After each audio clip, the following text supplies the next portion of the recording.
ఇప్పుడు కేవలం 7999K up to 10 kgs వరకు బరువు తగ్గి అధిక బరువు నుంచి వచ్చే ప్రధాన సమస్యలను దూరం చేసుకోండి. సూపర్ స్టార్ రజనీకాంత్ 173వ సినిమాకి దర్శకుడు ఓ పట్టాన సెట్ కావట్లేదు. లోకేష్ కనగరాజ్ ఏ టైంలో తప్పుకున్నాడో కానీ ఇంకో దర్శకుడి కోసం నానా అవస్థలు పడ్డాడు కమల్. ఎట్టకేలకి సుందర్ సీని లక్ వరించింది అనుకోగా కొన్ని రీజన్స్ తో డ్రాప్ అయ్యాడు ఈ డైరెక్టర్. మరి తలైవాను డీల్ చేసేదెవరు? ఆ యంగ్ ఫిల్మ్ మేకర్ కి గోల్డెన్ ఛాన్స్ వరించిందా? రజనీకాంత్ కమల్ కాంబోలో మల్టీ స్టారర్ రాబోతుందని కోలీవుడ్ చేసిన హడావిడి అంతా ఇంత కాదు.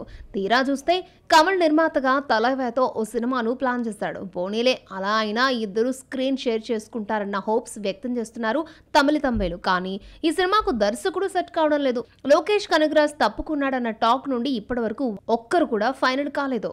సి సుందర్ ఓకే అయినప్పటికీ హారర్ కథ నరేట్ చేయడంతో ఈ స్టోరీ తనకు సెట్ కాదని తలైవా తిరస్కరించారు. దీంతో చేసేదేమీ లేక ప్రాజెక్ట్ నుండి క్విట్ అయ్యాడు ఖుష్బూ హస్బెండ్. సి సుందర్ ఎంత లక్కీ ఫెలో అనుకునే లోపు రజనీకాంత్ ను మరొకసారి డీల్ చేసే అవకాశం పోయింది. మరి తలైవా 173కి దర్శకుడు ఎవరు అన్న ప్రశ్నకు లోకి నుండి కార్తీక్ సుబ్బరాజ్ వరకు పేర్లు వినిపించాయి. కానీ వీరందరినీ కాదని యంగ్ ఫిల్మ్ మేకర్ కి ఛాన్స్ ఇచ్చారట Kollywood super stars Thalaiva and ఉలగనాయగన్.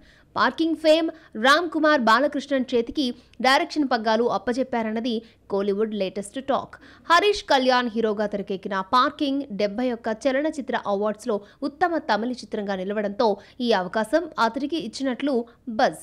Ram narrate చేసిన college backdrop story Rajini Kamal కి నచ్చడంతో గ్రీన్ సిగ్నల్ ఇచ్చారట.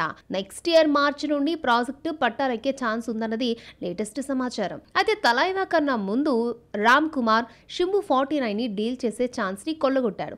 అనౌన్స్మెంట్ కూడా జరిగింది. ఖయాదు లోహర్ హీరోయిన్. అయితే ఈ సినిమాను నిర్మిస్తున్న ఆకాష్ భాస్కరన్ తస్మాక్ కుంభకోణంలో ఇరుక్కుపోవడంతో ఈ ప్రాజెక్టు ప్లేస్ లోకి రీప్లేస్ అయింది వెట్రిమారన్ అరిసన్. అయితే తాజాగా Simbu movie next year పట్టాలెక్కే chance ఉందని ఖయాద్ హింట్ ఇచ్చింది. మరి రామ్ కుమార్ ఎవరిని సెలెక్ట్ చేసుకుంటాడో లేదంటే ధబుల్ ధమాకాల ఇద్దరిని డీల్ చేస్తాడో అన్నది చూడాలి.